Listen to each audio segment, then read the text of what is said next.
The gold was gone. Vanished. Stolen from the very foot of Solomon's throne. But this wasn't theft, it was a transaction. A queen's gambit laid centuries ago, in the dust of Jerusalem, seeding a kingdom unlike any other. A kingdom fueled by faith, forged in trade, and destined to become Africa's oldest royal dynasty. This is its origin. Across the shimmering sands of time, a story whispers, a legacy carved in ancient stone and sacred text. It's a story of power, of faith, and of a dynasty that stretches back further than almost any other on earth. We begin, not in Europe, not in Asia, but in the heart of Africa, a land overflowing with gold, frankincense, and secrets. For centuries, scholars have debated, historians have speculated, and Hollywood has fantasized about the Queen of Sheba. But her true story, her African story, is far more profound than any fictionalized account. She wasn't just a queen, she was a linchpin, a bridge between civilizations. The Bible speaks of her legendary visit to King Solomon in Jerusalem, a journey laden with unimaginable riches. But what was the purpose of this meeting? Was it purely a matter of curiosity, a simple exchange of pleasantries between monarchs? Or was there something much deeper at play? Consider this: Sheba, likely situated in modern-day Ethiopia and Yemen, controlled vital trade routes, especially those dealing in gold. In 950 BC, gold was not just valuable, it was. Solomon's temple, a monument to his power and faith, required vast quantities of it. The Queen of Sheba's visit wasn't just about bringing gifts, it was about forging a strategic alliance, a financial partnership that would reshape the destiny of nations. The gold flowed from Africa to Jerusalem, fueling Solomon's kingdom, but the impact on Africa was even more significant. The most enduring legacy of this encounter: the establishment of the Solomonic dynasty in Ethiopia, a royal line that, according to Ethiopian tradition, began in the 10th century BC with Menelik I, the son of the Queen of Sheba and King Solomon. Think about that. A direct bloodline, connecting the biblical king of Israel to the emperors of Ethiopia. It's a link so profound, so unexpected, that it challenges everything we think we know about the intersection of faith, power, and African history.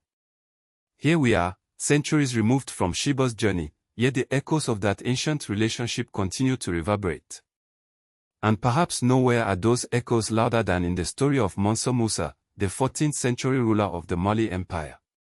Now, when Mansa Musa made his legendary pilgrimage to Mecca in 1324, his wealth wasn't just impressive, it was biblical. Chroniclers describe the sheer volume of gold he brought, distributing it so freely that he single-handedly destabilized the Egyptian economy for years. Think about that, one man, from Africa, wielding economic power on a global scale. The language used to describe Mansa Musa's riches mirrors the very same terms used to depict Solomon's treasure. Caravans overflowing with gold, unimaginable stores of precious materials, a wealth so profound it defied simple accounting. Now, some see coincidence. We see continuation. The sheer scale of gold production from West Africa, controlled and distributed by figures like Mansa Musa, fueled trade networks that stretched across continents. It built empires, funded scholarship, and supported a cultural flourishing that rivaled any in the world. But this isn't just about gold. It's about the source of that gold. It's about the knowledge, the skill, the spiritual connection to the land that allowed Africans to extract and refine such incredible wealth. It's about the ancient trade routes, forged over centuries, that predated European contact by millennia. And here's where it gets interesting. The Queen of Sheba's lineage, according to Ethiopian tradition, didn't just end with Solomon's visit. It continued. It flourished. It produced a dynasty. The Solomonic dynasty of Ethiopia, which ruled until 1974, wait, what? So, from frankincense-laden caravans crossing deserts, to the exchange of wisdom and innovation, the Queen of Sheba's legacy extends far beyond a single biblical narrative.